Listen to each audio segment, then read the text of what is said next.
మళ్ళీ నిన్న మా అధ్యక్షుడు మాట్లాడిండు, దయచేసి ఇవాళ మా అభ్యర్థన దీనికి అడ్డం వస్తున్నటువంటి వాళ్ళ గురించి తప్పకుండా అది మాట్లాడతాం. ఎవరైనా వారు చెప్తున్నట్టు కొన్ని సామెతలు ఉండొచ్చు, కానీ మహిళల పట్ల కాంగ్రెస్ పార్టీకి అపారమైన గౌరవం ఉంది. కొన్ని కొటేషన్స్ ఉండొచ్చు, నువ్వు నేను మాట్లాడుకోవచ్చు, ఇంకో మహిళతో అటువంటి మాటలు మాట్లాడే సందర్భం తప్పు. అది ఎవరైనా ప్రజాస్వామికవాదులు అందరూ ఖండిస్తారు. సేమ్ టైం దాడులు కూడా జవాబు కాదు.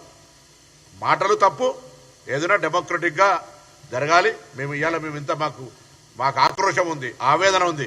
మేమింత న్యాయంగా చట్టపరంగా ప్రజల ఆకాంక్ష కొరకు ఇంత లీగల్ తీసుకొని పోతా ఉంటుంటే కొంతమంది స్టేట్మెంట్లు చూస్తే మేము కూడా దాడులు చేయాలి, కానీ మేము అట్లే మేము దండం పెడుతున్నాం, బతిమలాడుతున్నాం, ధైర్యం ఏమని అడుగుతా ఉన్నాం. గతంలో పాత మర్చిపోయి మండల్ టు కమండల్ అని చెప్తున్నాం. ఇవాళ మాకు సహకారం చేయమని అడుగుతా ఉన్నాం, అభ్యర్థన చేస్తా ఉన్నాం. సో అటువంటి విధంగా ఉండాలి. ఏదైనా కొన్ని కామెంట్స్ అనేటువంటి అట్లా కామెంట్స్ తోటి ప్రాణాలు పోతాయి, కొంత పెద్ద ఉద్యమాలు జరుగుతాయి. అటువంటి కామెంట్స్ అనేటువంటి సందర్భం, సముచితమైనటువంటి విధానము, పద్ధతి ఎదుటి వాళ్ళ గురించి మాట్లాడినప్పుడు మాట్లాడాలని ఈ సందర్భంగా అనుకుంటున్నాను.